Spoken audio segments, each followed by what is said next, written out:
Alright, so that was fun, so let's do it again.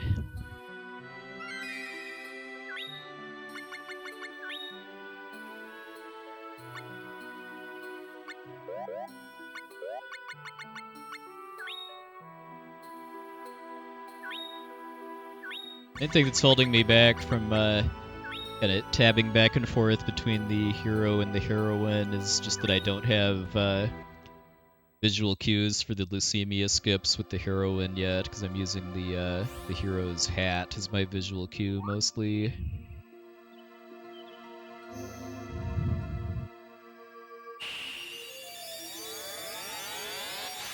Thanks for the luck, Racco, and Super Odin.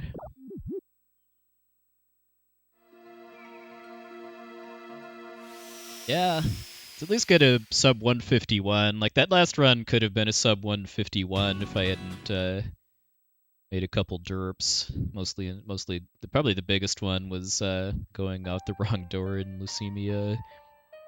Sub 150 would be nice, too.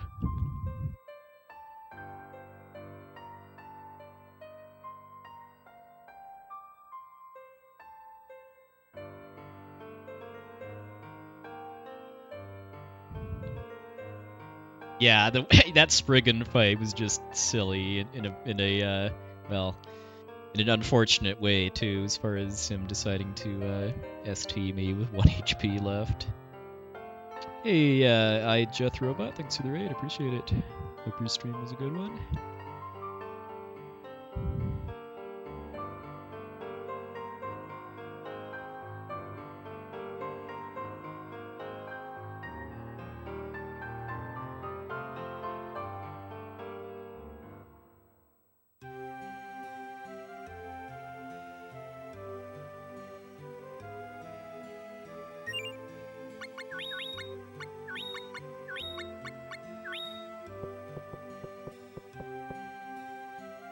Thanks for the luck, too. It's got about a minute and a half PB, hopefully followed by another one.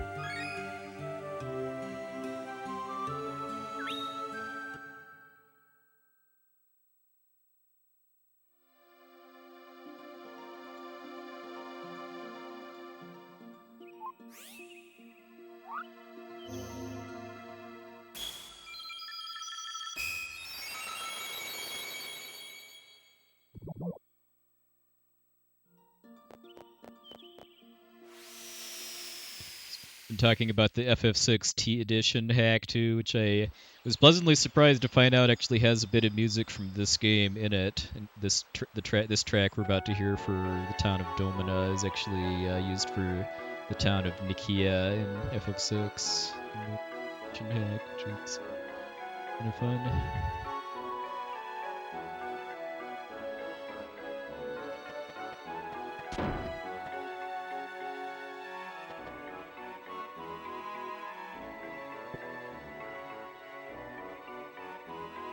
Bat mashing Rachel Shakes.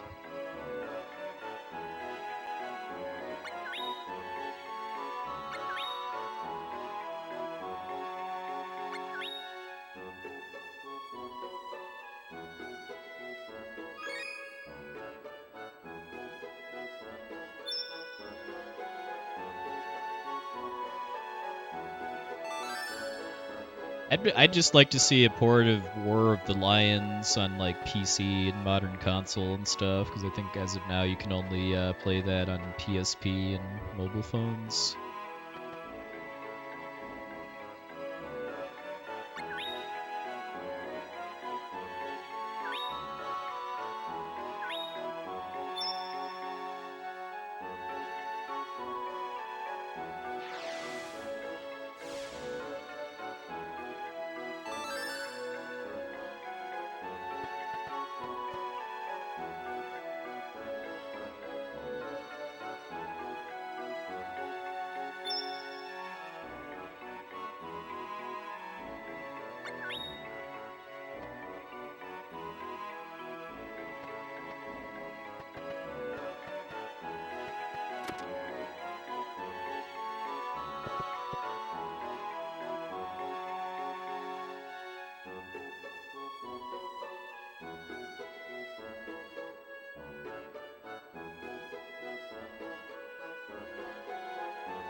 War of the Lions has some extra content, like a couple extra story missions. The whole dialogue is all retranslated,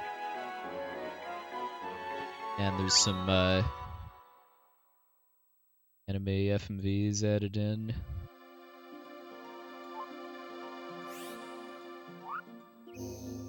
Oh yeah, yeah. There's new jobs too.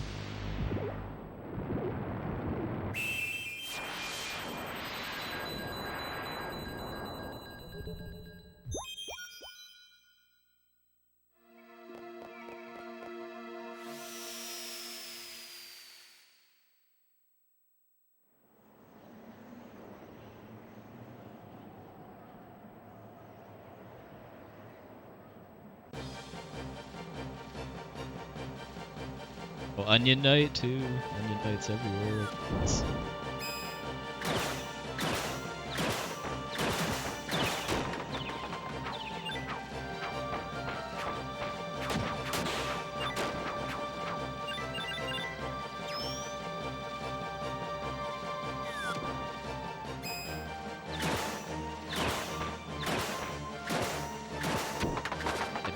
Had to adjust like 4 times to get to the sweet spot.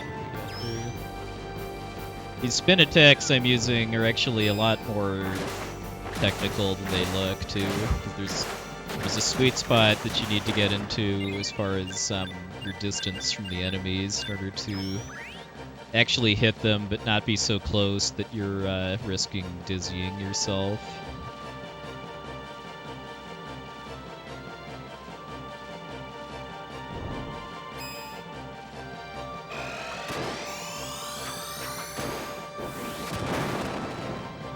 Still hit the choke in.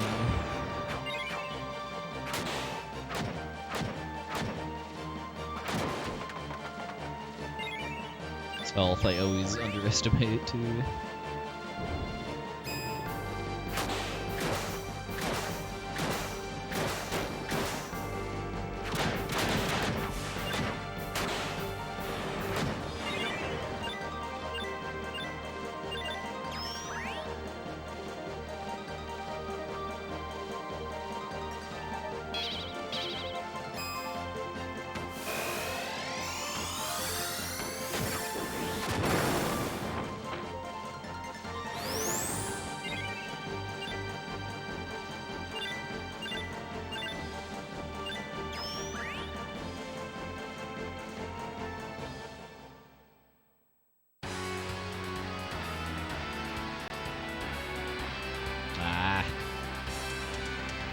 Still Slowpoke.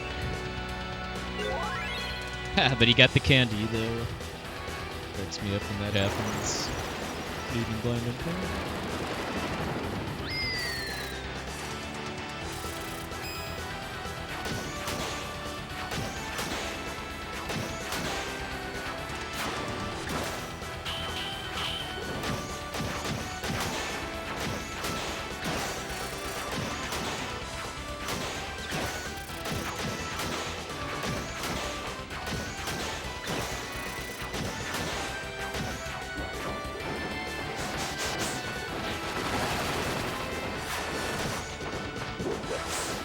Come on.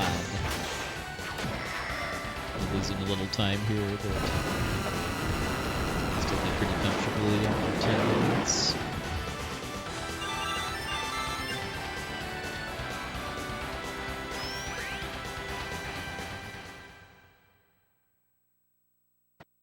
Yeah, the run right before this, I beat Mantis without him doing any special attacks, along with that little bit of silliness with him trapping me against the wall.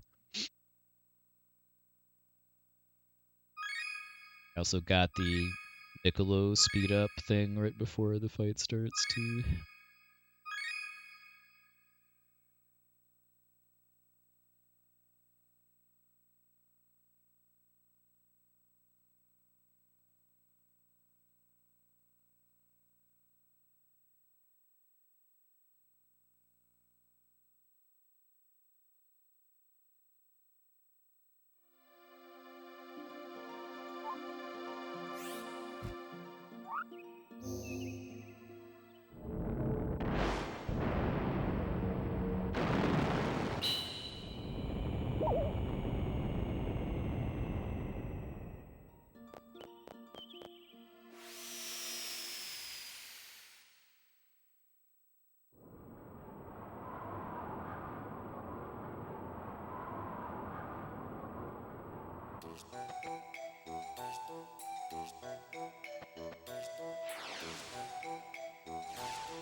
Focus a little more on movement and stuff during this part, even though it's mostly just text mashing. Some time to save here just from clean stuff.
I recently got a Japanese copy of this game just for my collection too, and when I booted it up, I found out that the Japanese version has a pretty glorious start before you get to like the Squaresoft Presents screen and stuff, where there's just this literal wall of rabbits of all colors that kind of bursts off the edge of the screen too. I'm sad that that's not in our version of the game.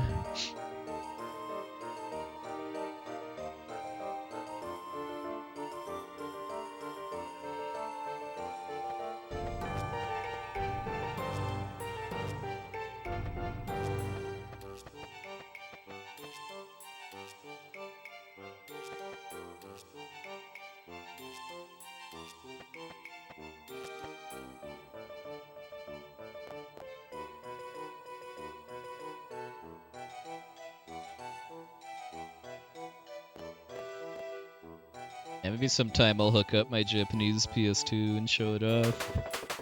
I don't have time tonight, though. Maybe someday.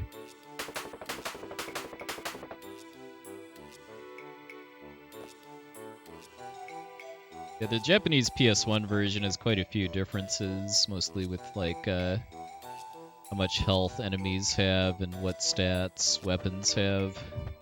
You know, it mostly boils down to that when the game got localized in English, they lowered the health that bosses have pretty substantially, but also nerfed a lot of weapons.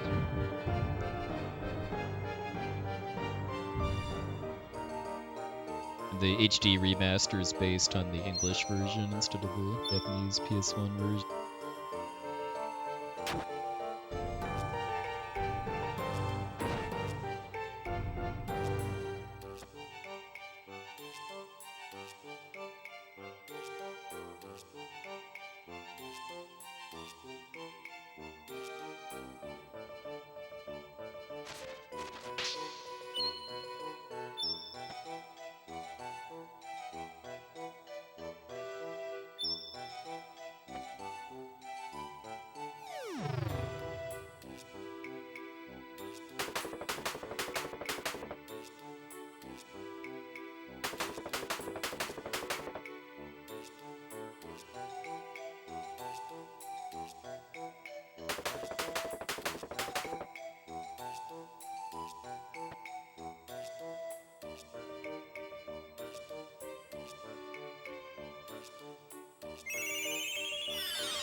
Sadly, we never get any real closure to this stuff in this category, at least. 'Cause this is all Genie storyline stuff.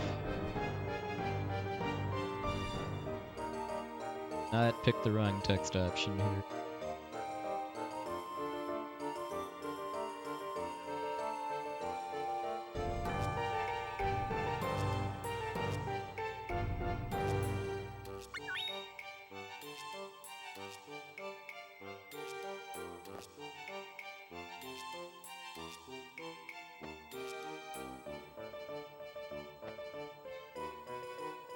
Hey, Knox and Box, welcome in.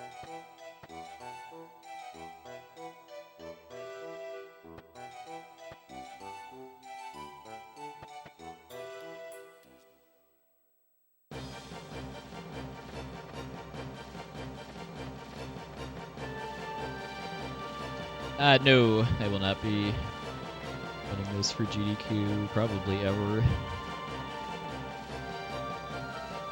Certainly people that are much better at this game than me.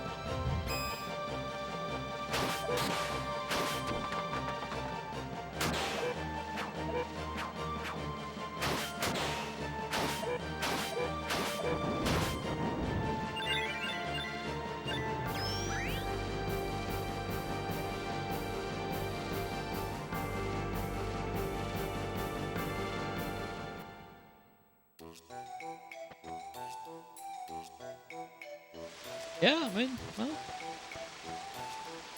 I'd be down for that someday if I get good enough. That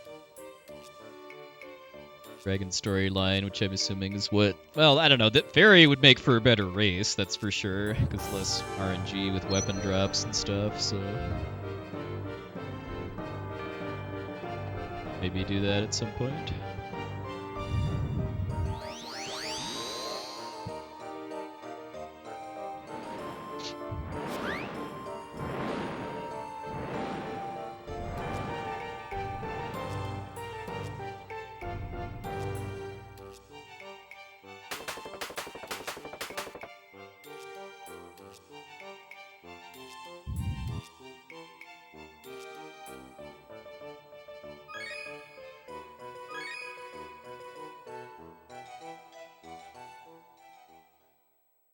Alright, picking up a little...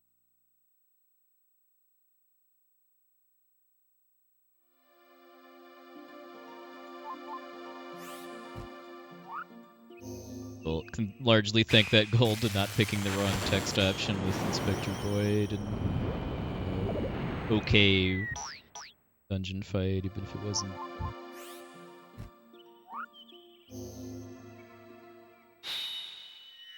It kind of depends on what game I'm running, how much, and like how seriously I'm taking it too. Or as how much practice I do between streams. Like for this game lately, I've actually been doing a fair bit of save state practice lately, just because I'm still kind of still in the learning stage for a lot of the tech and the run. But like when I was running Mystic Quest, after I initially learned the route, I did pretty much nothing as far as practice sessions between runs. That was kind of just much more of a chill run for me. When I was like really trying to get an amazing time at.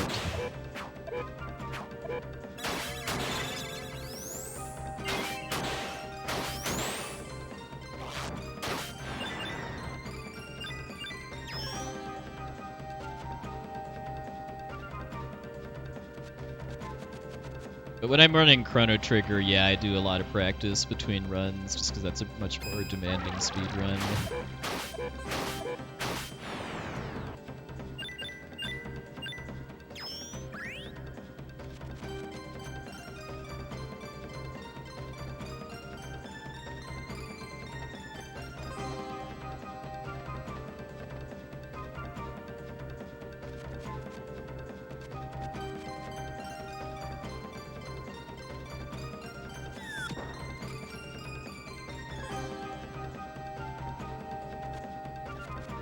Feels kind of refreshing to just destroy this dungeon in like a minute or so, by the way, too, because this place is awful casually.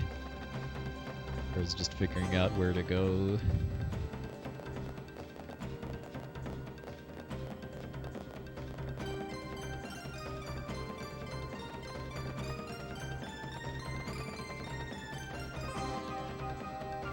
Flowerling is the worst.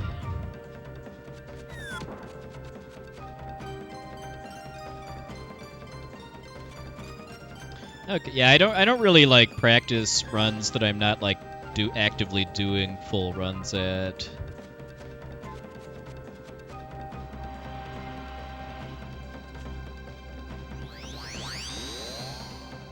For games that I am doing like full runs on Sundays, though, I usually do practice in the week leading up to it, though, to stay fresh.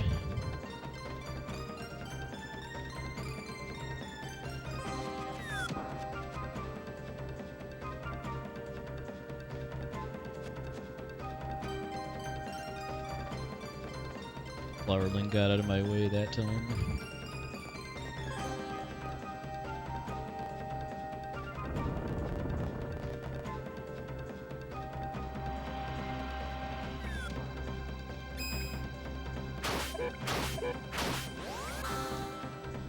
The fastest is the dragon storyline. I mean, really every run of this game is marathon safe as far as being able to consistently finish in an estimate. Dragon storyline is not super consistent, though, just because the routes for it all are all based on farming for weapon drops at least once, which can take a while if you get bad luck.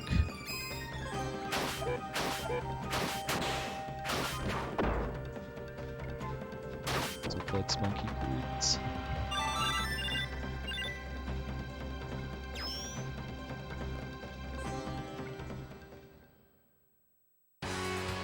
But if I was going to theoretically run this game for some kind of marathon, I would rather do like this category. It's about 15 minutes or so longer than Dragon Storyline, but it's a lot more consistent. The main source of randomness is the bosses instead of item drops.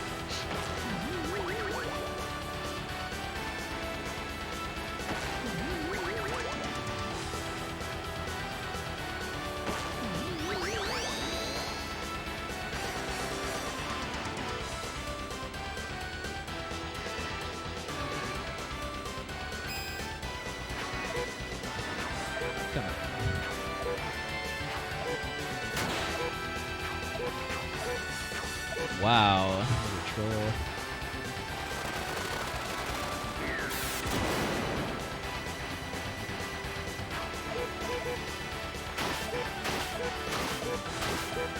We're definitely losing time here now.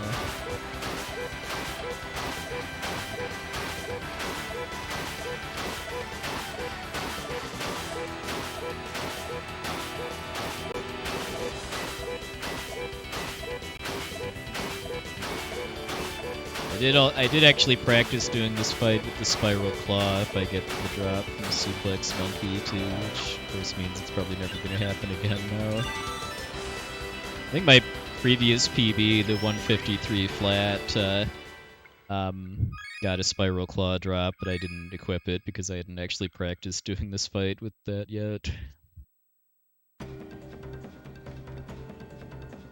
Saves a little bit of time, but then the rhythm for the power cancels is a little different.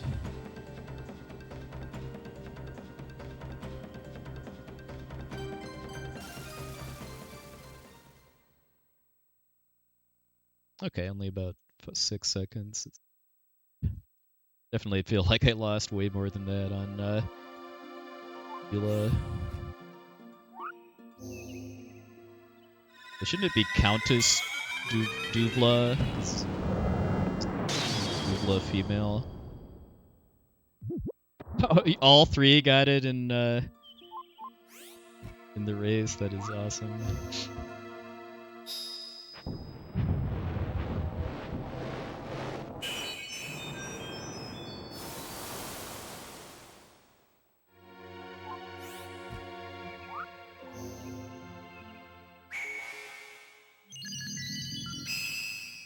Yeah, I mean, like when I was trying to make a save state that had the spiral claw to practice the boss fight with, I literally got the drop first try, even though I was going in intending to have to like reload my state a bunch in order to get the drop. It was pretty silly.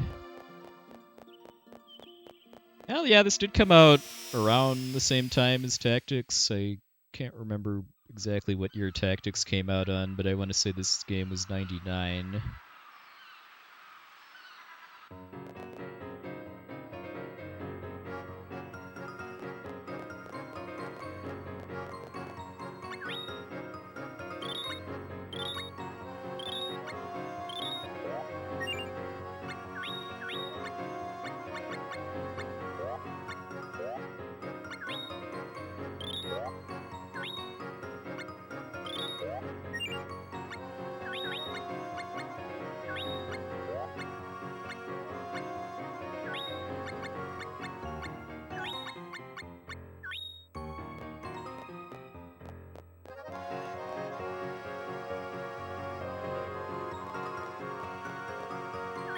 Yeah, every town theme in this game, I think, just kind of fits the flavor of that town very well, visually and thematically.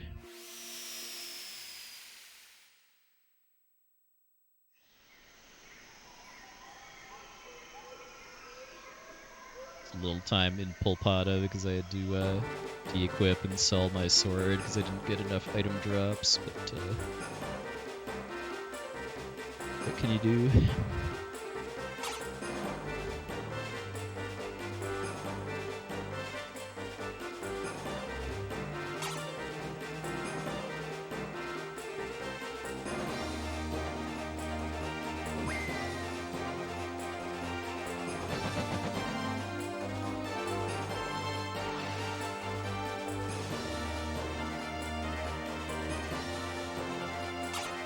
Oh, buddy-duddy.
Trying to focus on optimizing my movement a bit there, but just that screen in particular just seems to trip me up a lot as far as me expecting the exit to be on the right side instead of the upper right.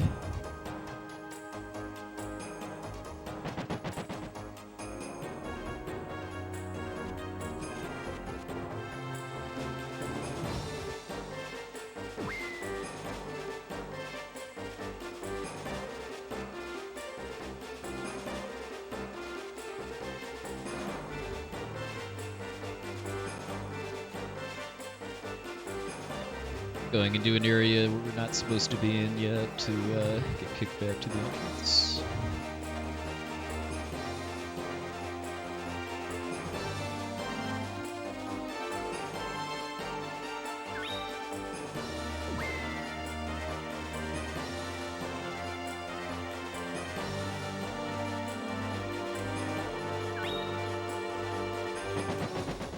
Just of all the dungeon areas that you go to in Faerie storyline, this one just feels kind of the weirdest as far as how the exits from screens map to the entrances to others.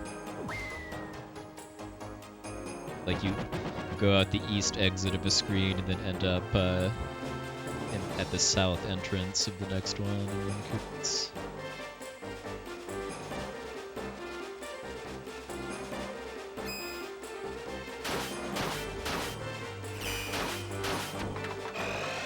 like nowhere close to the ST. I should have just stuff, probably.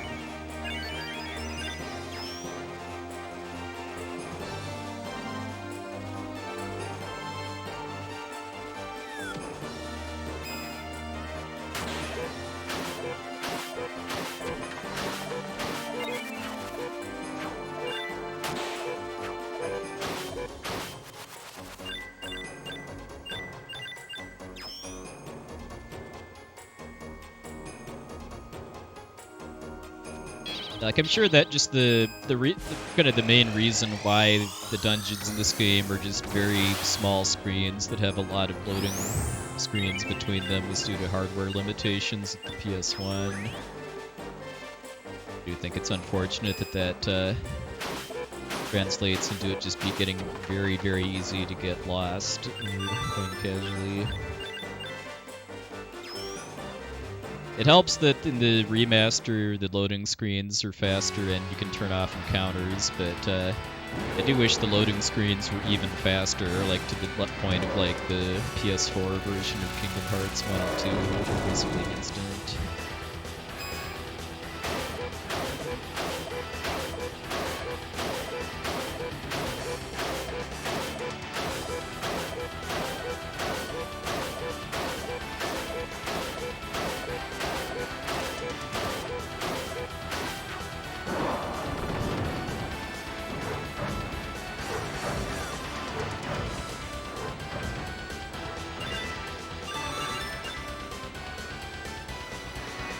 It felt like that should be a slight time save.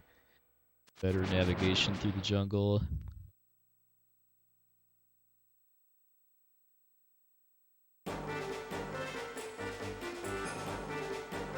Hey, get Coop, welcome in.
Chocolate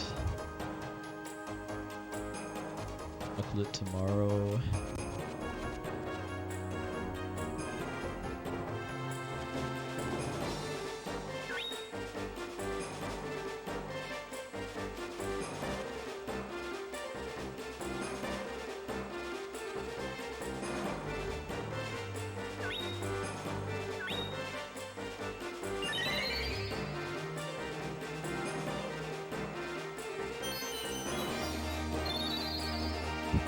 Despite this being the Faerie storyline, this is one of only like 2 places where actual fairies are relevant.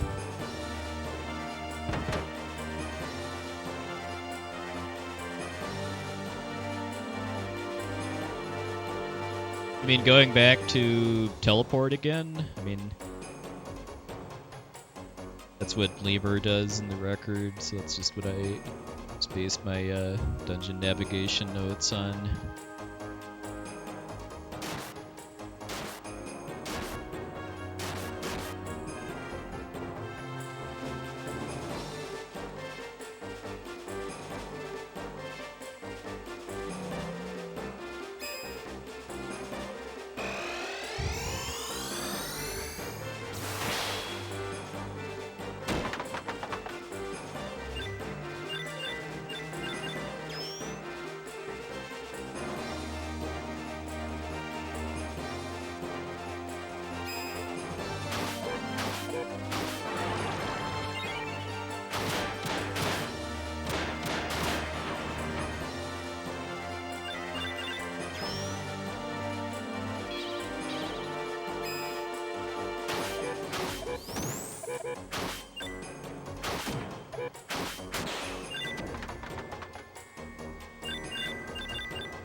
Yeah, I mean, if that's only saving like one screen transition or something, it wouldn't surprise me if that's something that's only like faster on PS1 because of having faster loads.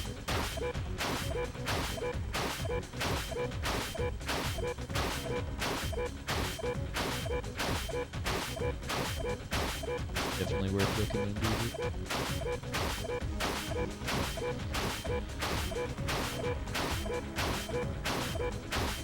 Okay, good. I was afraid he was gonna get away from me.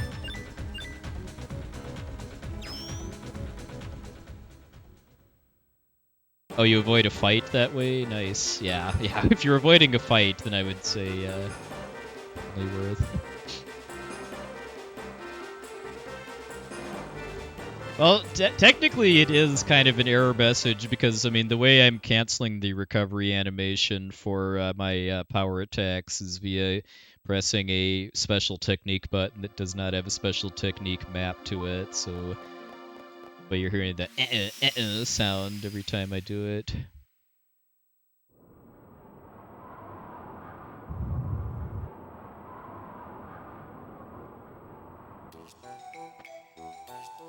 Kind of hear it the most for the Count Duvla fight and then Punk Master, that boss. That's the longest string of or cancels.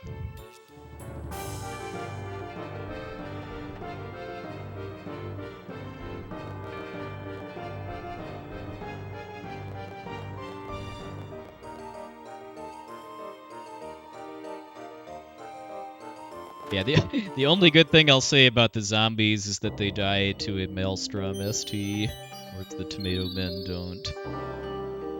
If you're not using an ST on that fight, then they're awful.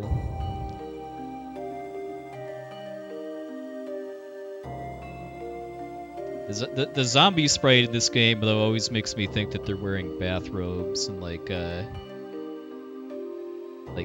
have towels in their heads. Very comfy looking zombies.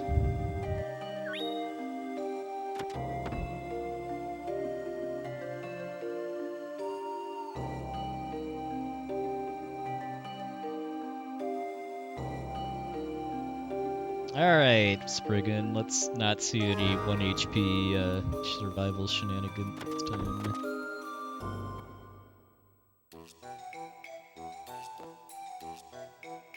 Yeah, very true. Even in Unlife, you need to take care of yourself.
Also come to appreciate from practice that the animation for Spriggan appearing is random too, as far as where the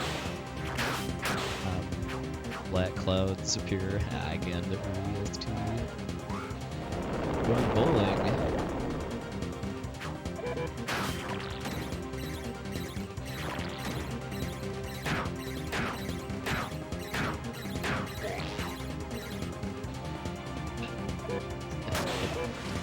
Where that green stuff takes forever to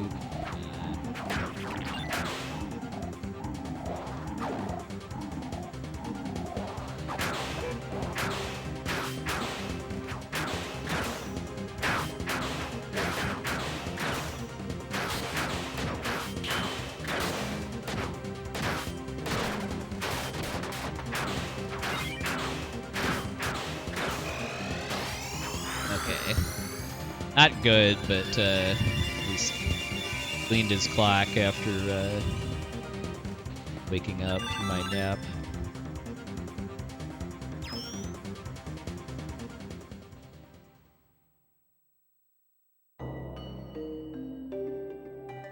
Gonna blame getting distracted by this skeleton for actually getting hit by that carpet thing, because that of all of Spriggan's STs, I think the carpet is the easiest one to avoid.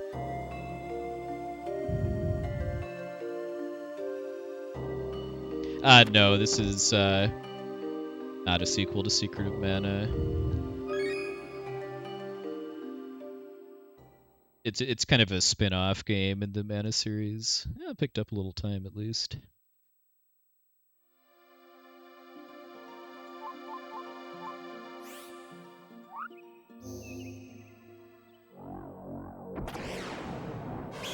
I've always viewed the Mana series being kind of like Final Fantasy and Dragon Quest, where each game is standalone for the most part. Although there's lots of common elements between the games to kind of unite the universe that way.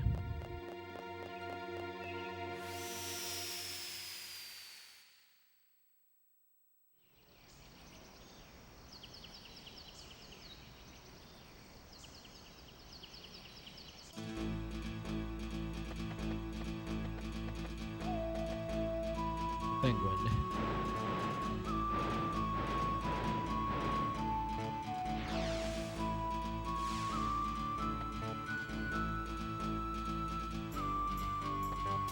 Yeah, the penguin pirates do kind of resemble dudes.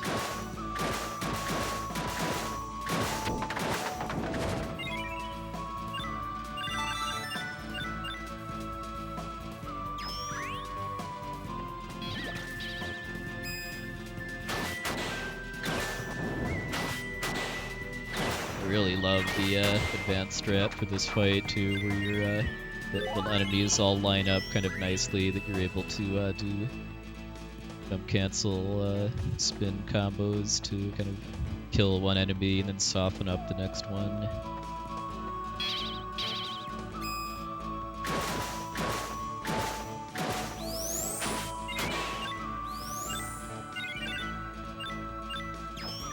The coin blending in with the leaf there.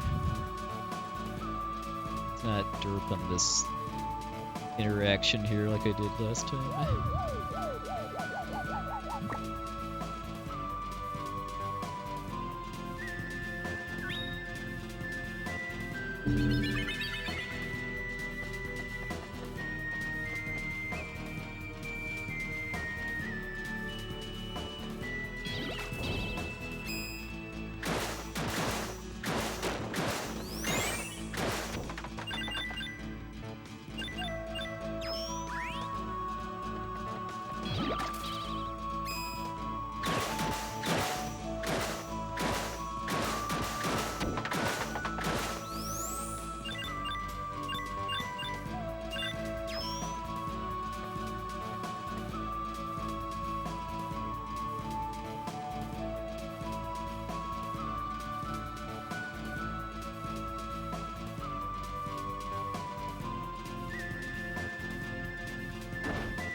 Thing about when you come back here for In Search of Fairies, it's just less stuff that gets in your way.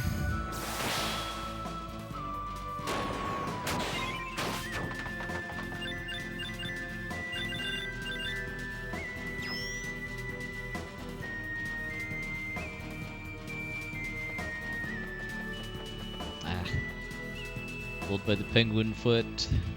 Previousness.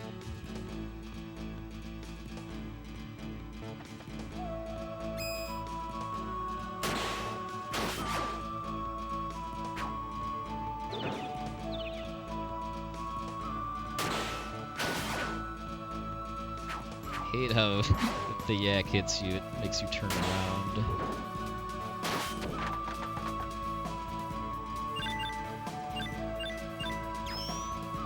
Really look into the counterattack route for this. I've been lazy.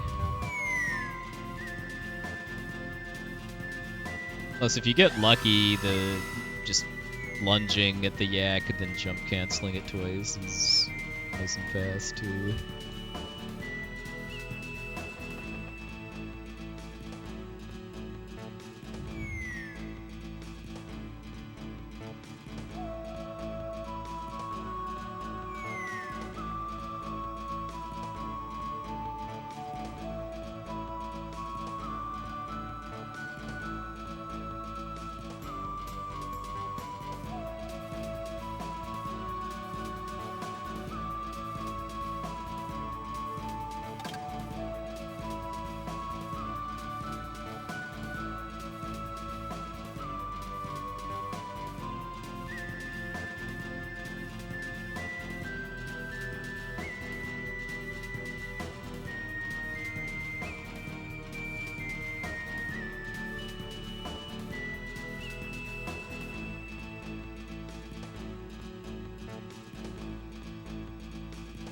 As goofy as this cutscene is, I do wish it was shorter.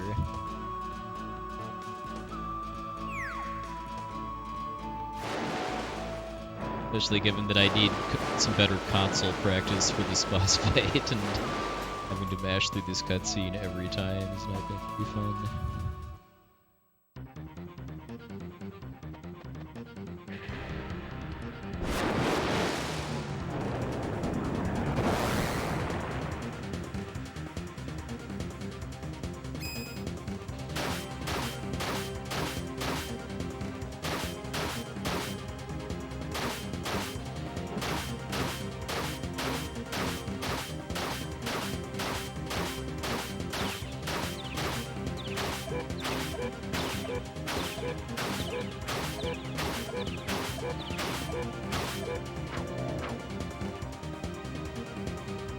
Get away from me.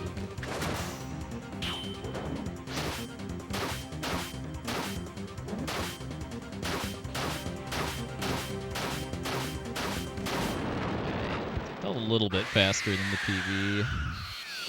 Do a beam attack after you teleport. Perfect Gorgonite fight though is just keeping it locked down forever. I know I need more console practice for this fight just because the rhythm for the 2-hit combos is kind of picky as far as keeping it tight enough so that I don't lose the stun lock, but not having it kind of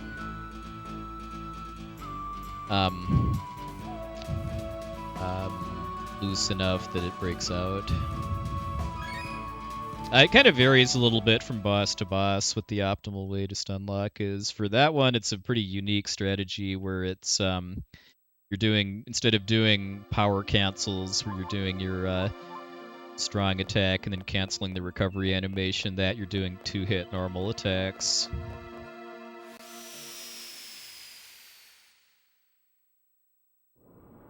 We do that until you stun the boss, and then you do power cancels, so you do more damage, and while it's not able to teleport because of being stunned.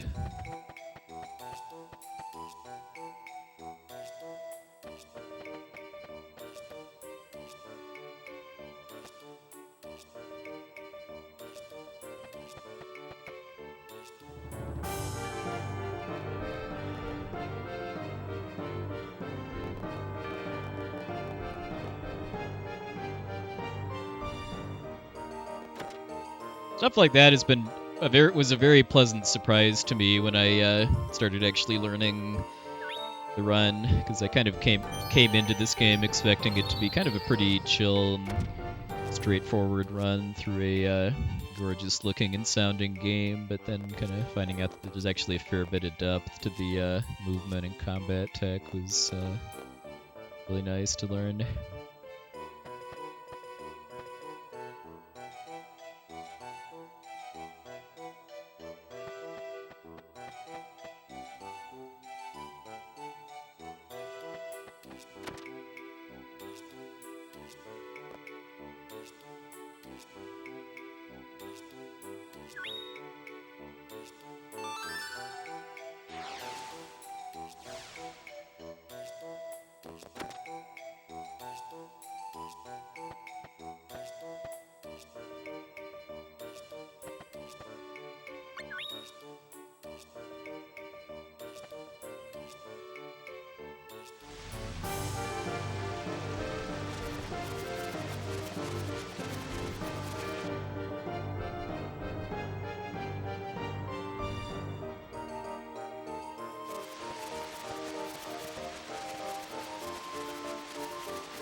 Glad this is the only just kind of pure timing-based event trigger, at least in Faerie storyline. You have to kind of sit and wait for it to happen. In this case, the Faerie appearing on the bridge.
Yes.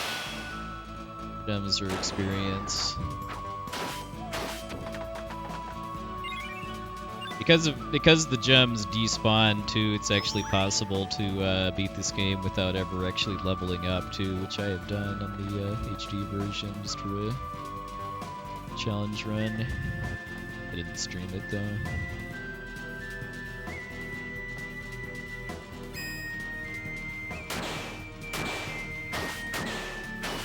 Alright, that's a better yak fight.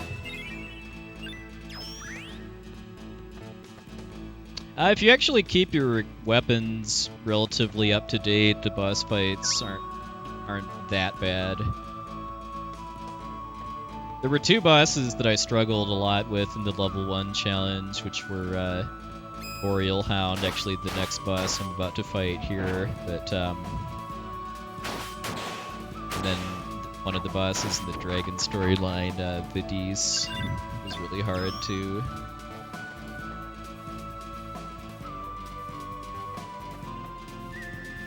None of the other bosses like really took me forever, as long as I kept my weapon fairly strong.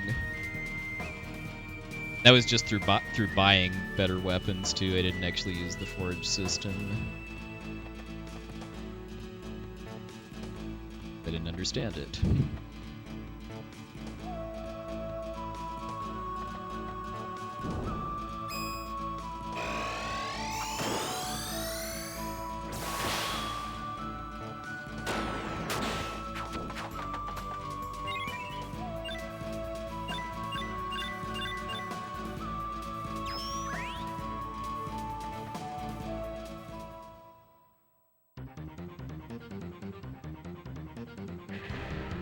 Oh yeah. I mean, every time you win, I mean, whenever enemies drop experience, you have to either collect it or wait for it to despawn before the fight ends. So in a speed run, I mean, just taking the fact that leveling up lets you kill stuff faster. If you were waiting for experience to despawn, that would make every battle slower too.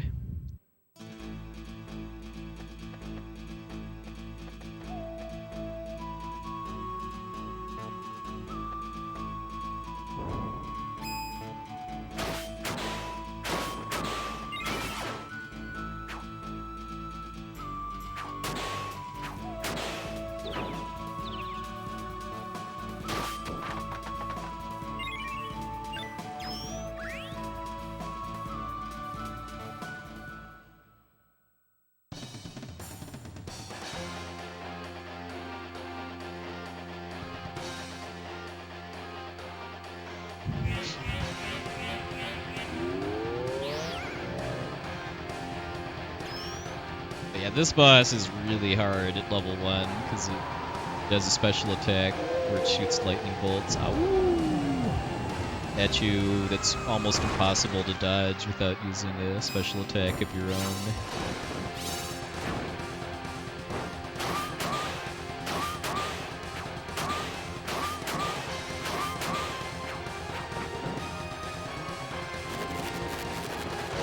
With the double level.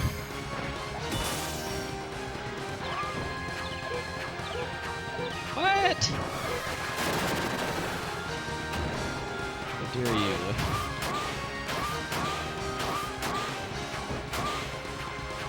Very unfair to be able to special attack immediately after getting hit like that.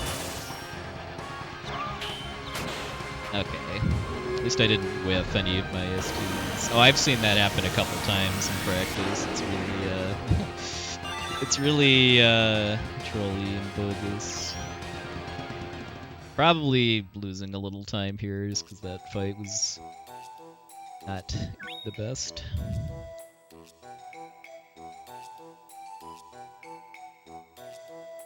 Well, not the best for time, but we got 3 woos, so it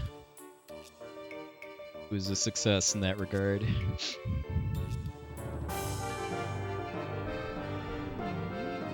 Yeah, because I definitely hit him, but he still somehow was able to ST again immediately. Okay. Spent a fair bit of time on both this and Spriggan, just grinding out good visual cues for when to ST when the boss does. I feel like I have it down pretty good for Boreal Hound, but I'm still working on Spriggan. In no small part to Spriggan having 4 different STs. Boreal Hound only having 2, at least that you should see in a run. Oh, thanks, Sabinoid. Appreciate it.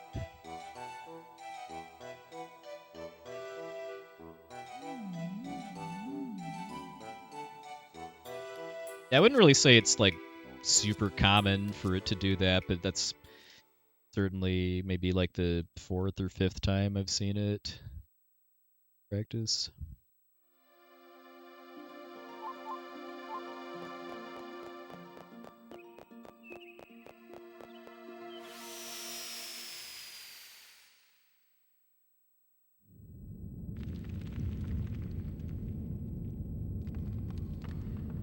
Yeah, just being able to practice stuff like that is a big part of why I'm running the PS1 version, at least for now, because save states are awesome for certain kinds of practice.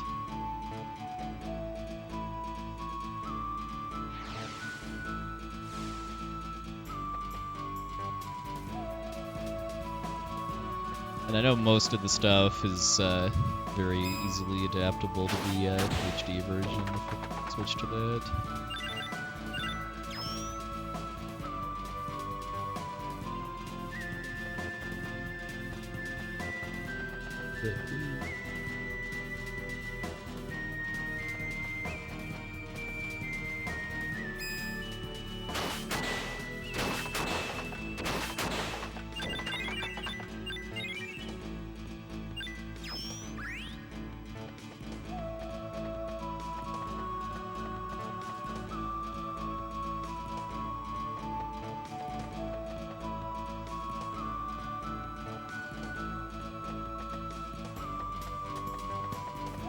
This way.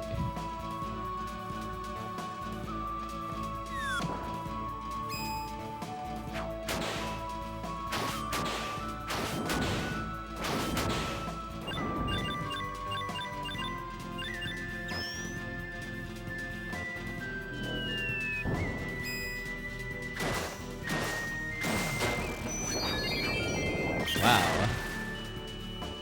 Never happened before. That's never happened before either.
Able to bounce the left, also because its health bar was overlapping with the main body. I thought it had less health than what it did.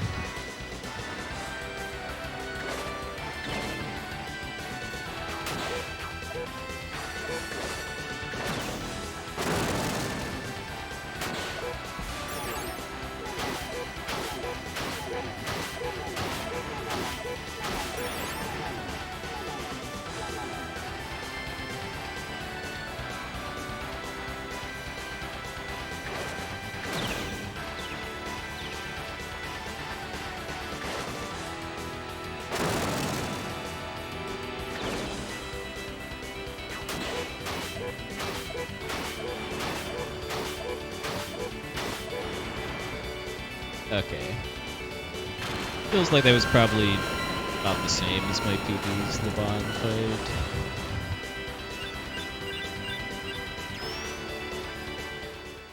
All the boss fights in this category, it's the one I kind of feel the least confident about too, as far as just kind of knowing what I'm doing. Kind of fully understand how to at least semi-consistently kill the redheads without them deciding to explode in the middle. Hey, Porsight, thank you, sir. We're having a good evening as well. Just got about a minute and a half PB before this run. Segment wasn't great because I got turned into a snowman, but definitely still in there.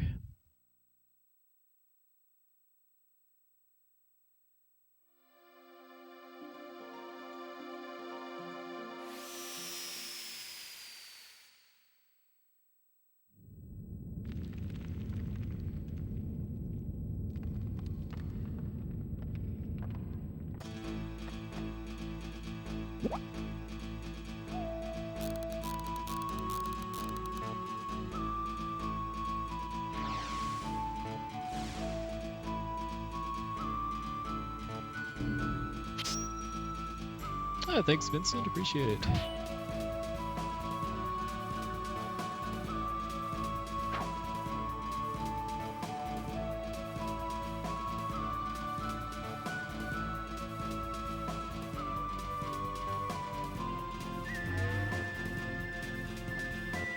Not going the wrong screen this time.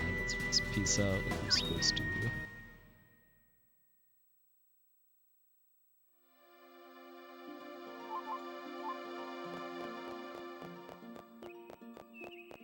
Just like that, we get a gold. That mission isn't intended to be that short, by the way. We fail it intentionally, just to skip it, basically, but still progress the Faerie storyline.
Alright, thank you, Will. It's yourself a good night.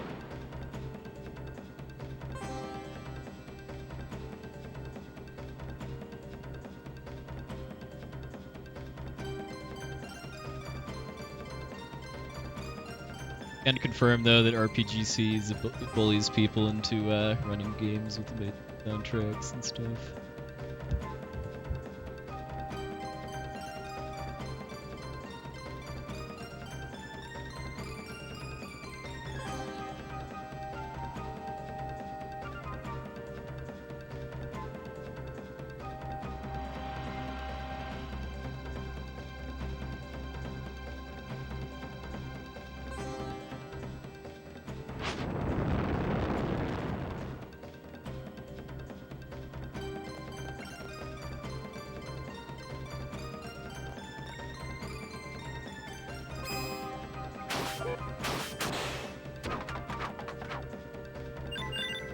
Suplex Monkey didn't get me that time.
Slightly cleaner Dana fight this time. A little derpy last time.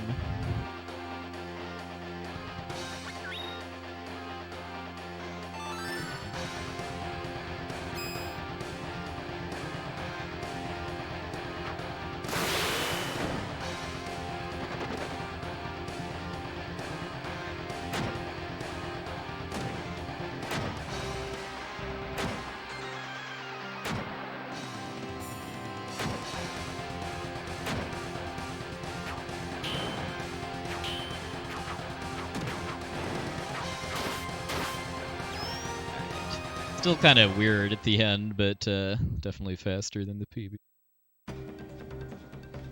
Feels like probably a gold here. Only saved 3 seconds to gold. The fights in the monolith were pretty clean too.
Our most important lore update here too, where we learn that volcano indigestion is be trifled with.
Hey, Nemix, likewise. Thank you, thank you.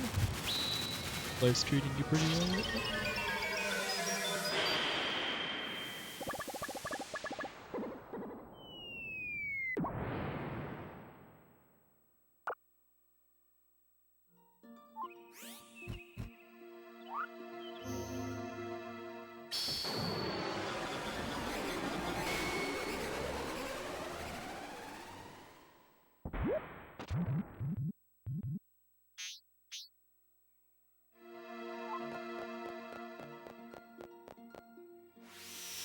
Hey, lurkers are always welcome and encouraged. Pulling up streams of somebody playing a game with really, really good music is my preferred background sounds while working too.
What to make of that particular monster there too. It always feels like something that belongs in the world of the Muppets.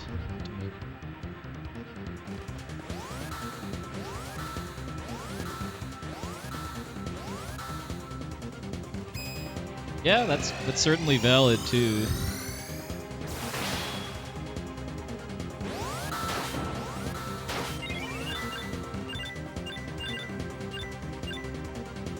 Someone who worked full-time from home even before the pandemic started, I certainly get the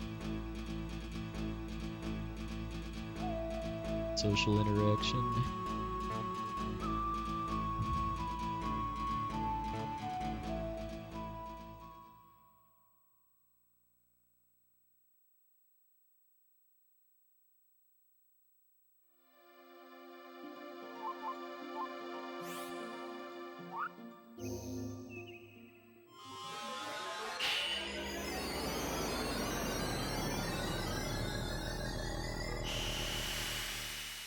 Bright Egg City.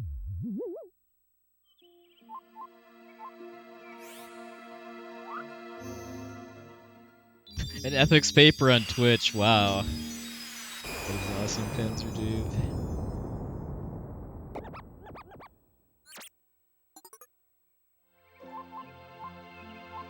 Oh, interesting, yeah.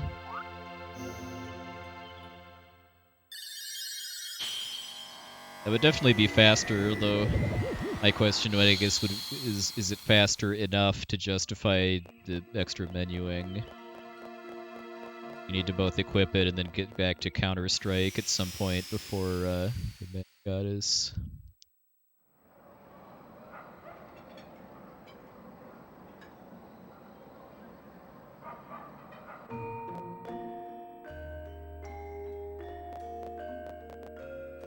Time to sell some lamps.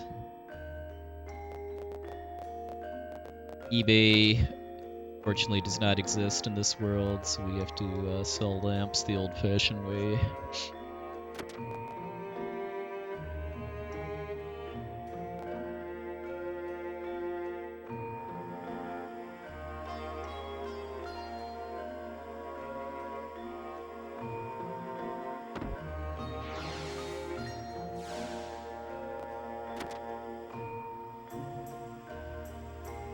I mean, for me, at least me, I think the good things about working remotely outweigh the negative things, but negative things do definitely exist. Shouldn't be ignored.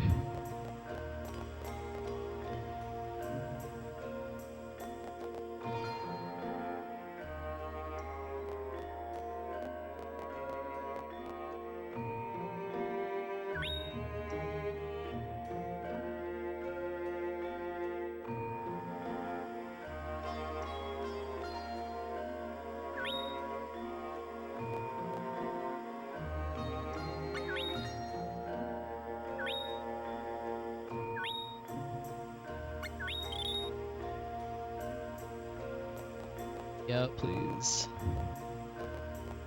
Bad as it could have been.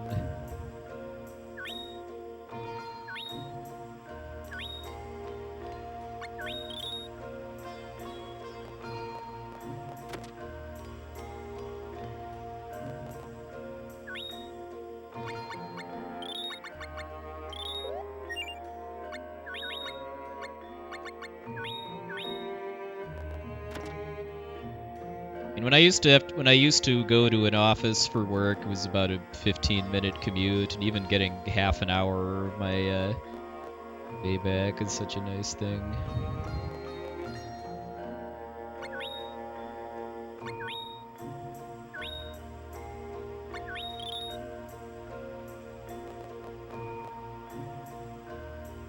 The dubstep, that is clever.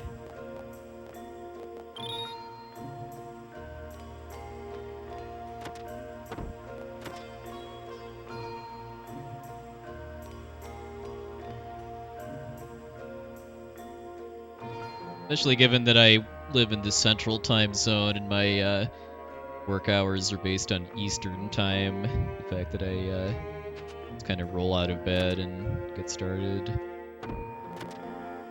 Quite appreciated. Oh yeah, I mean the bulk of my coworkers and customers are in the DC metro area, and a lot of my coworkers in that area are very, very happy at getting like the better part of 2 hours back and commuting they don't have to do anymore.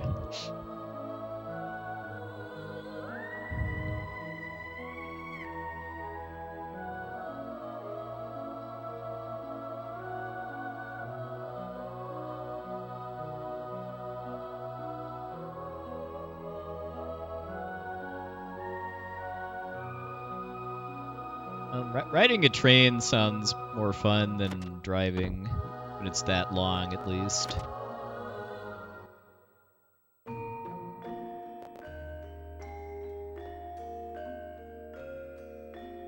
Okay, well, I mean, not having done so personally, I will certainly defer to people that have. I have an uncle that has a fairly long train commute to his office in downtown Chicago.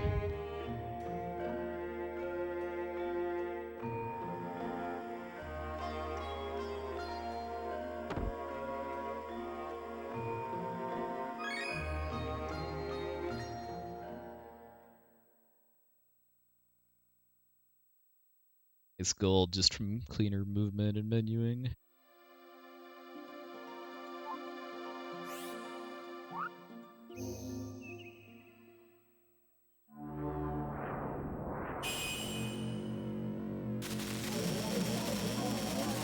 Very glad to hear that you get 3 hours of your day back and not having to ride overcrowded trains anymore.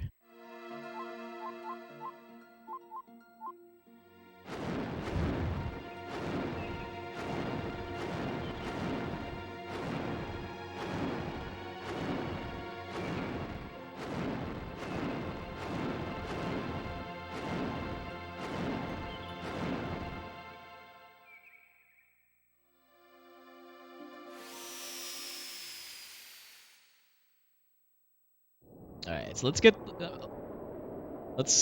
both get pretty clean Selva and battle skips like I did in the last run, but also not go out the wrong door and waste a bunch of time. This run to the PB material, that's gonna be weapon. I do fear that little snowman incident in the mines may have killed any shot into sub 150, but definitely still in there as far as getting APB at least. The snack. Snack just feels like the worst one in the whole dungeon because of positioning where it spawns.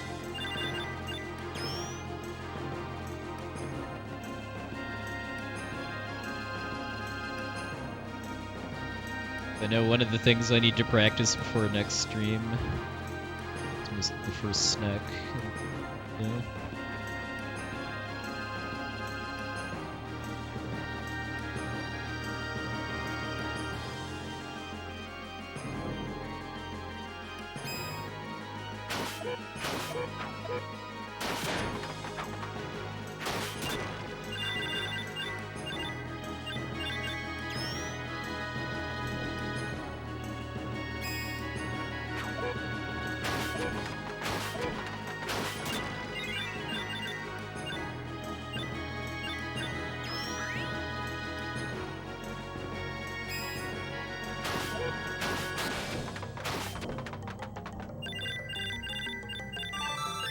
Let's make sure to loot the fungus this time.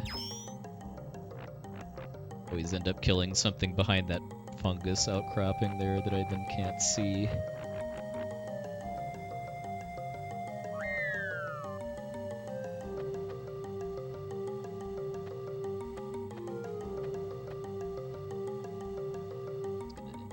So the Selva skip only saves 6 seconds, so I've decided that if I'm gonna make one attempt at lining it up, and if my coordinates aren't good, I'm just gonna talk and end it. Try to do it again.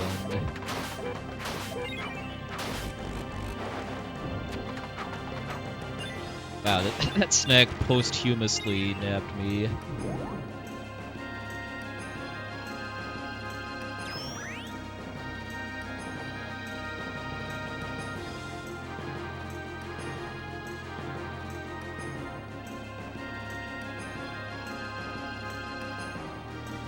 That was slow.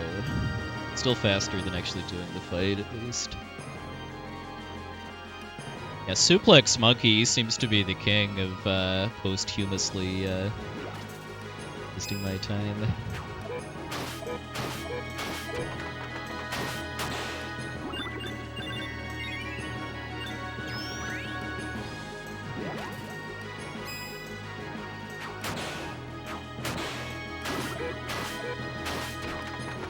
What? Okay, I've never seen that before. That was a pretty funny death animation. Okay, don't go out the door.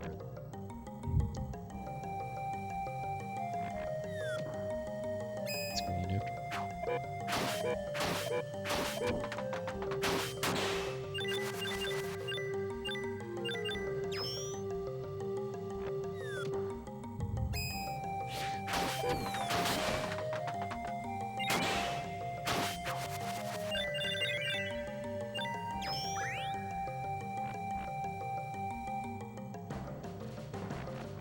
Alright, there, I just saved probably like 30 to 40 seconds over my PB by not going out that door.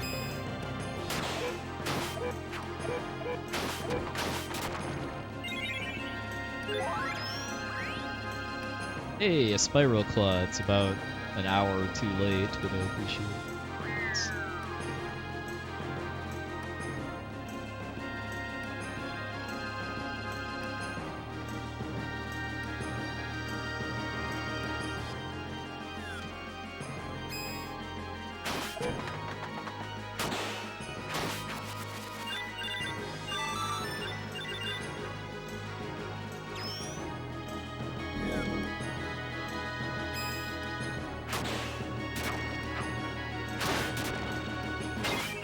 I am a fan of how how the outdoor sections of Lucemia kind of alternate between going left and right, because that kind of visually helps represent that you're in a coiled snake.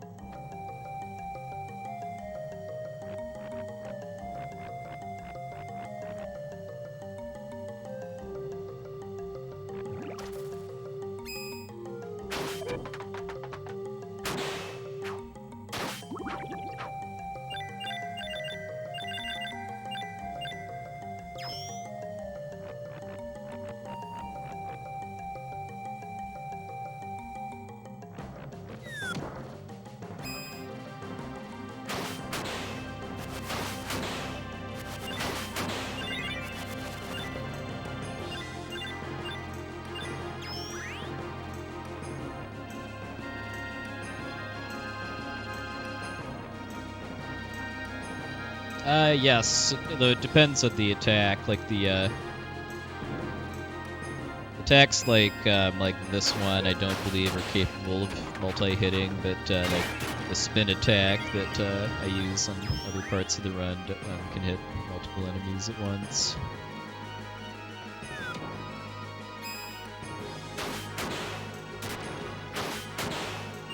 if you do a longer category that involves forging a good hammer weapon too, you end up doing most of your combat with the spin attack too, because you're able to one-shot other enemies most of the time.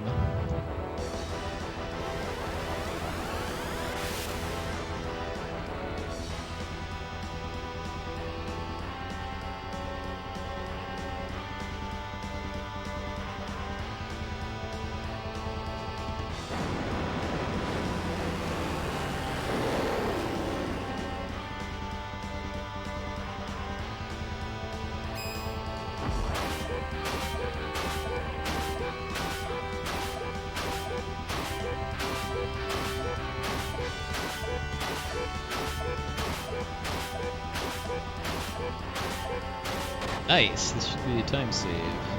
Get the first Selva skip, but I got trolled by some snacks, but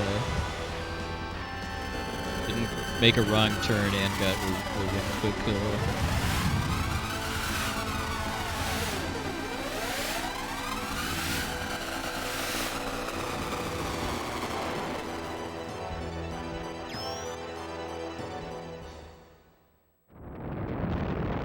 Only drawback to getting the Irwin quick kill, though, is less Irwin music, though. Irwin on Reflection is a really nice follow-up to Lucemia.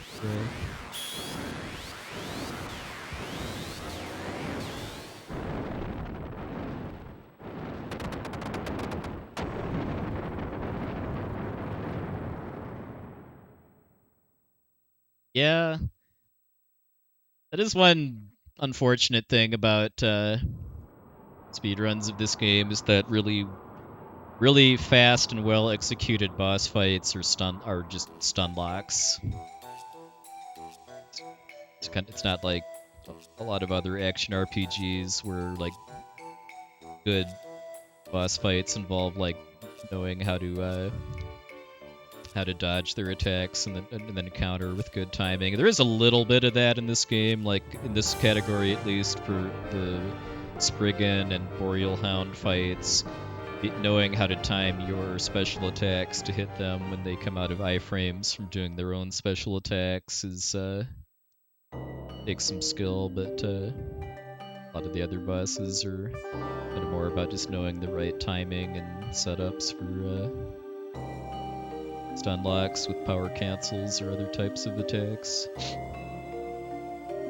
So yeah, I don't think this is sub 150 pace, but sub 151 I think can definitely happen with a good endgame. We shall see what happens.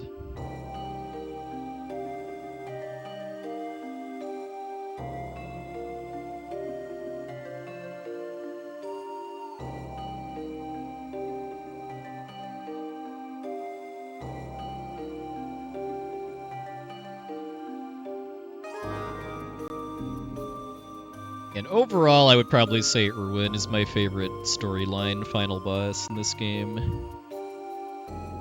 Casually, at least. I think he's kind of got the coolest design and the special attacks.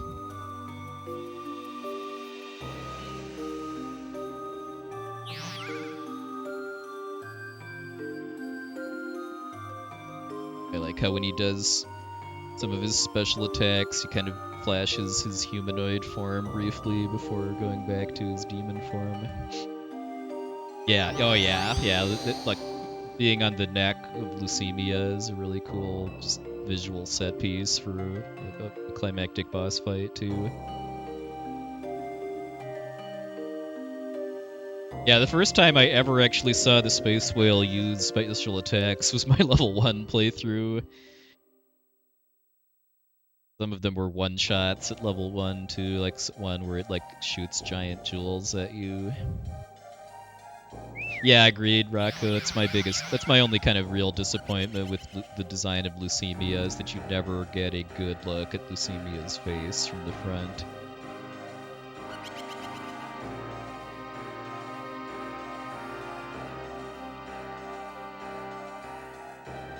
I am the universe away from the shadows.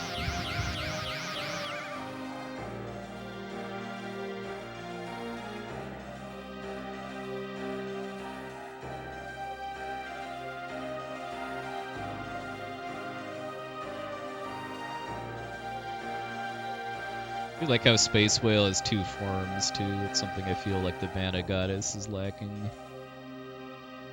The final boss of a Square RPG.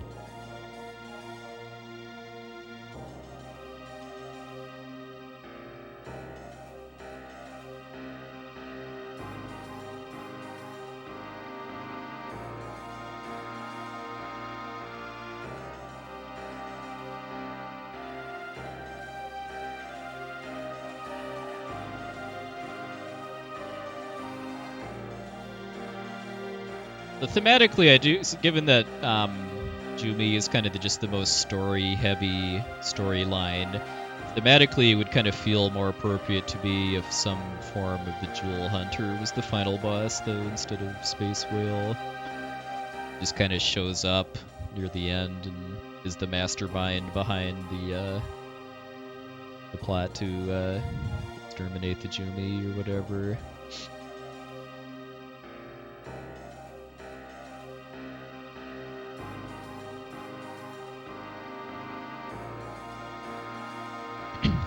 Like Irwin and Draconis are the main antagonist of their respective storylines, so it should be the final boss. But yeah, the Space Whale just it's kind of a neat boss design, but thematically it just feels random. It should be back in the green now.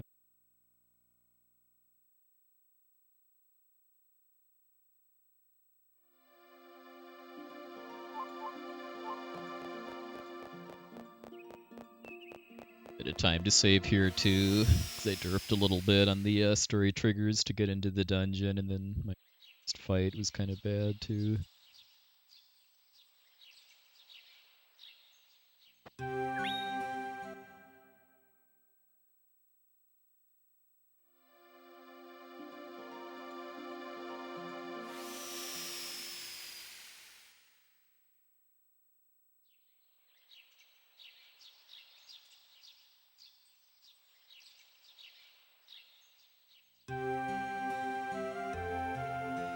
Stop mashing once the cactus goes back in the hands.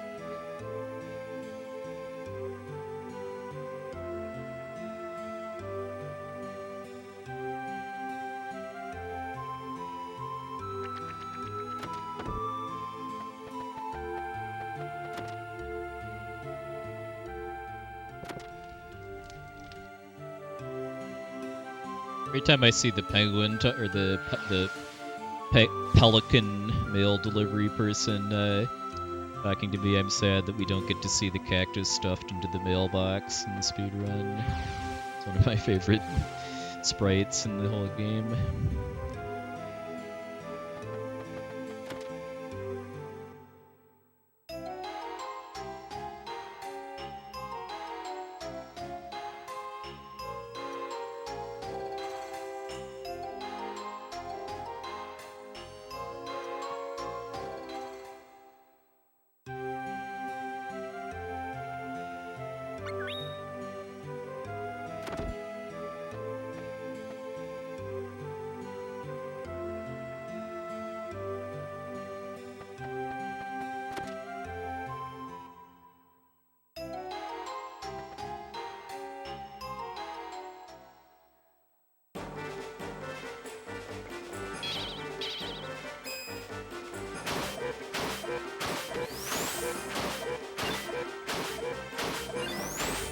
Alright, much better first fight. That's the hardest fight in this dungeon, just because of the spawn points of the enemies. They did cooperate very, very well as far as just jumping into my sword.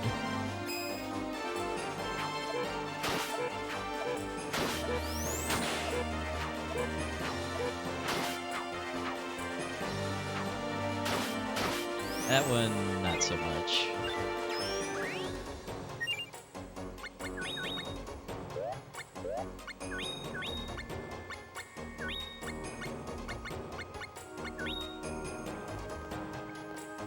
Cleanest menu, but lived.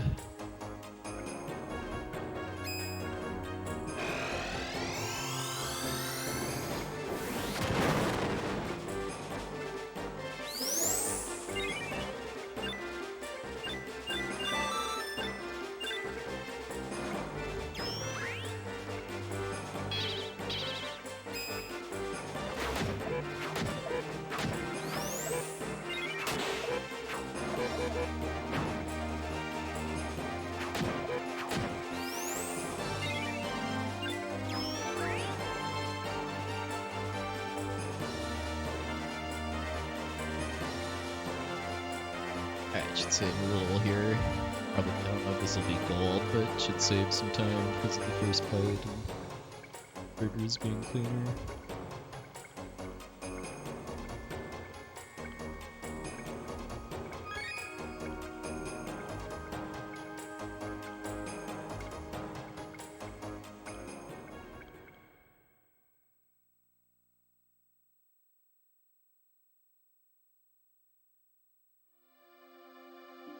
Alright, so should be looking at a mid 150 if your mana work goes nicely.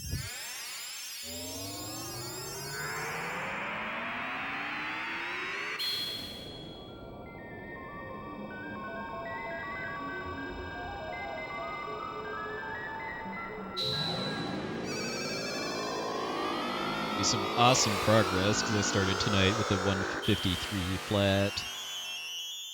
Kind of been spitting distance of sub 150 now.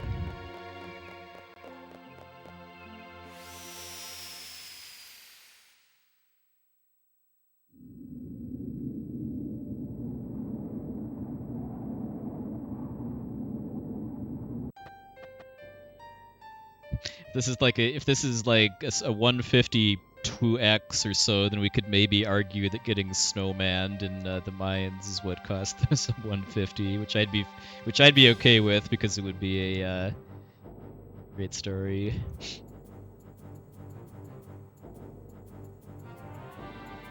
I forgot that you even could get snowmanned in this game, even though that is a staple of the Mana series.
Closer to the bird this time.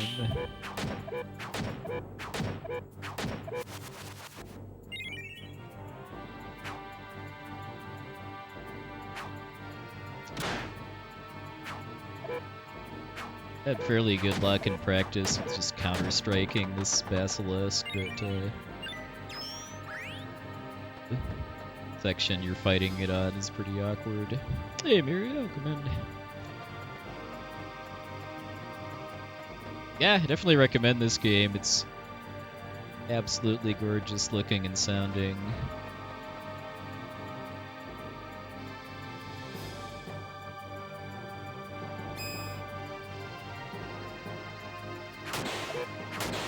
Especially if you're into open world type experiences too.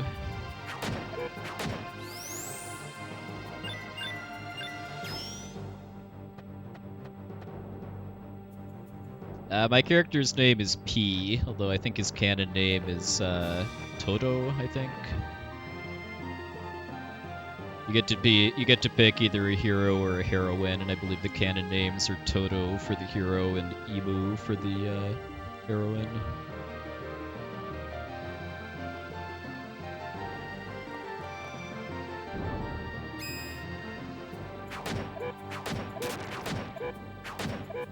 I always appreciate when games do that, to let you pick your character's gender, especially if it's a game where you're playing as a silent protagonist, too. I think it's really nice as far as letting you get more immersed into the game world.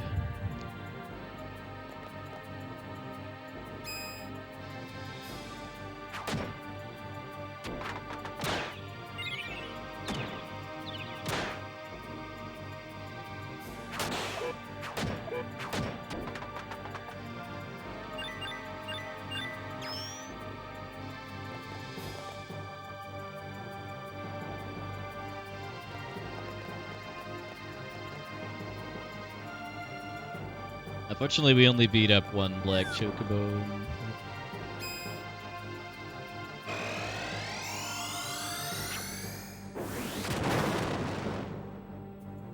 You can have chocobos as pets too, and I believe if you have I think it's a Final Fantasy VIII save file on your memory card, there's the quest that gives you your first pet will give you a chocobo instead of a rabbite.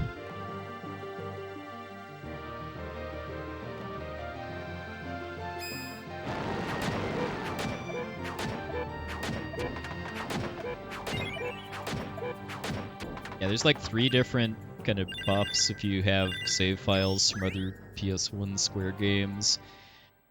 Saga Frontier 2, I believe, gives you unlocks a optional boss.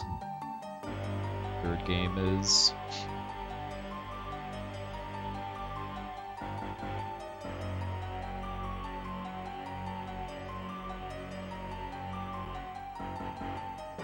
Oh, that's slower. Well then. Alright, let's have a good Mana Goddess. There will be one special attack, if any.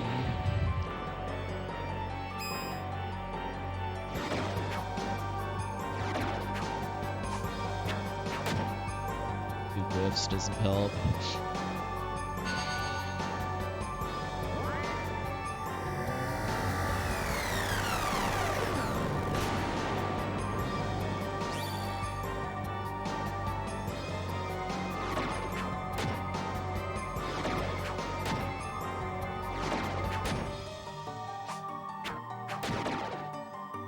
GG, 150-28. Nice.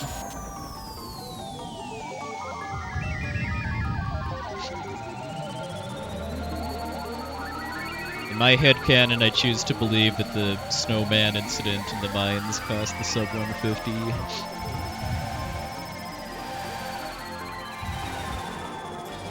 Thanks for the GGs, everybody. Appreciate it. Ooh, get the little scroll action too. Yeah, in the HD remaster, the battle arena for the Mana Goddess looks so much better because just the way they draw the starfield background with the kind of the cutout image of the moon and stuff makes it just look so much more like a storybook, which is really the whole visual vibe of this game, which I love. Thanks, Accident. Grats again on the FF4 PB the other day.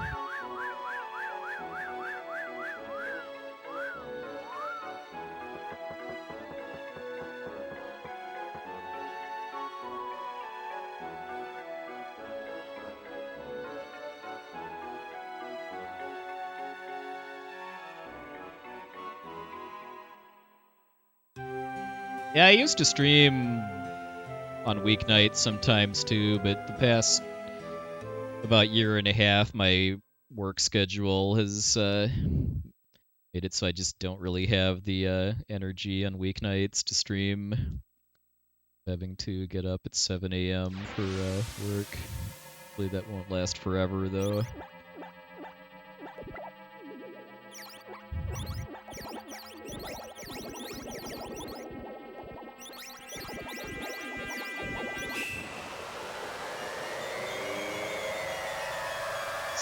Back at the splits, so...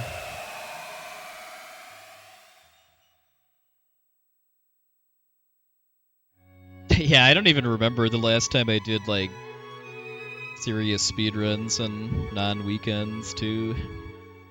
Last time I remember doing, like, Wednesday or Thursday streams with any regularity. It was casual stuff. But yeah, like, probably, like, maybe 2015 or 16, when my work situation was different, a lot more streaming. That's the beauty of kind of keeping streaming and speedrunning as a pure hobby, though, is kind of scale up and down depending on what I've got the time, energy, and motivation for, and it's all good in the end. Alright, so the start of this run, the greatest. I got kind of stuck against the Mantis ant fight. It's the edge of the screen. Some time there. I had a really rough start to the Count Duvla fight, and the time of danger, I had to chase her around the room for like 10 plus seconds, I think.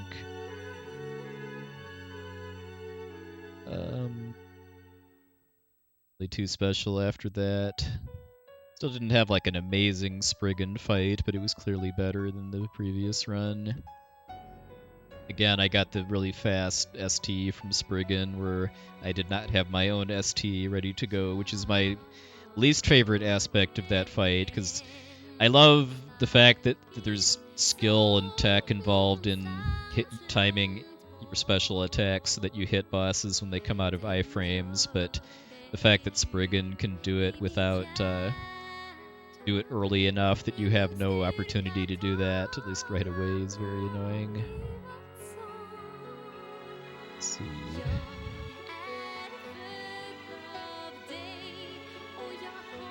Didn't have a great Boreal Hound either. I'm assuming that's what that 10-ish second time loss is from. And then, yeah, we had the snowman incident in Mind Your Own Business, where I had a ghost use an Undine elemental spell, which I'd never seen before, and then snowman me, which I'd also never seen before. I know I still need work on the Laban fight. I still just don't really feel like I know what I'm doing in full as far as how to kill each hedge optimally. The Dana fight was a little better. I mean, a lot of these golds are just kind of slightly better movement, genuine.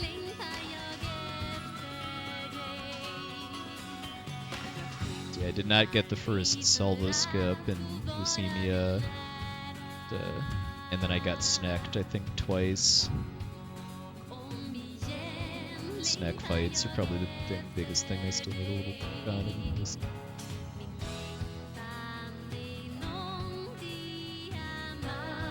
And I mean, there's definitely just time to save on the fights in the Cage of Dreams and Legend of Mana, but nothing like went awful. Like I had like 2 failed attempts to counter-strike basilisks that bit me a little bit. Oh, thanks much, man.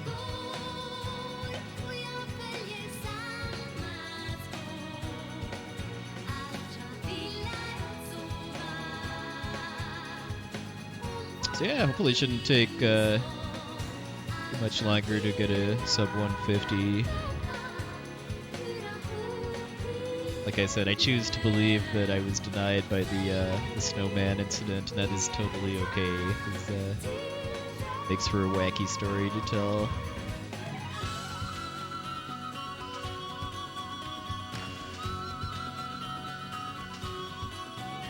Yeah, and then I guess once I get the 1.4x, can I guess decide from there how much further I want to push this before moving on to Dragon and Junie storylines.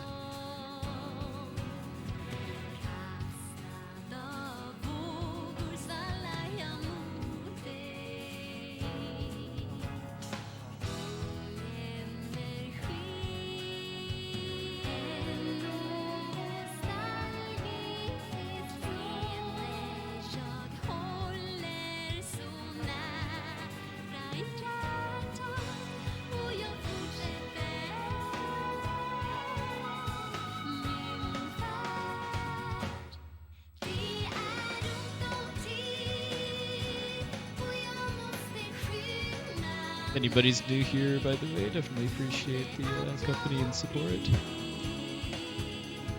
This is the main game I'm working on speedrunning right now. Been enjoying it enough that I want to learn the other 2 single story categories as well.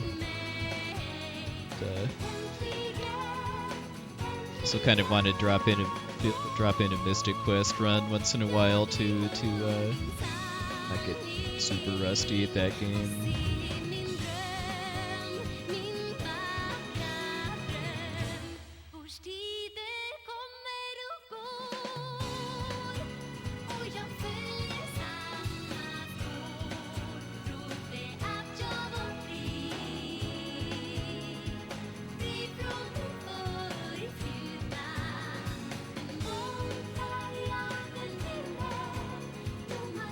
Thanks, MPK. Thanks, Majesty. Yes, also preemptive Happy Thanksgiving to everybody that's in the United States.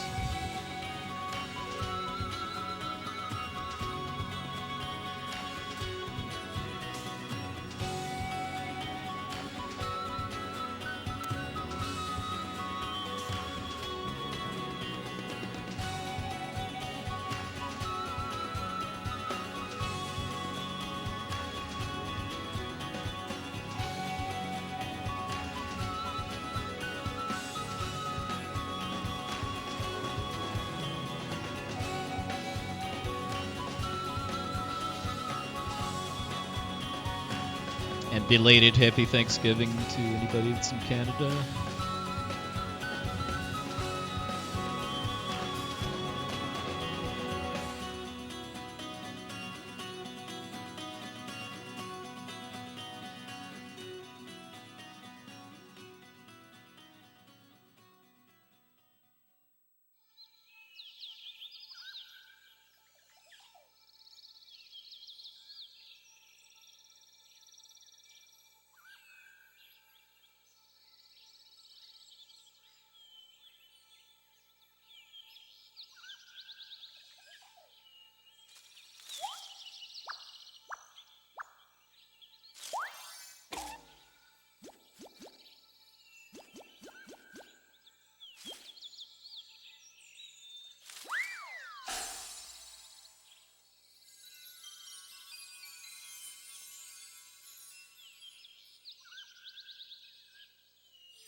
Yes.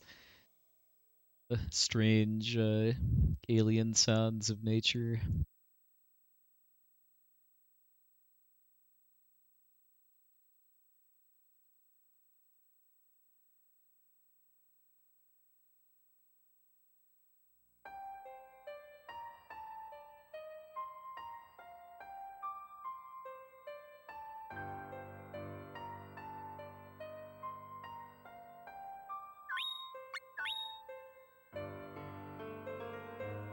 Two hours in game time. Much exactly 10 minutes slower than RTA time.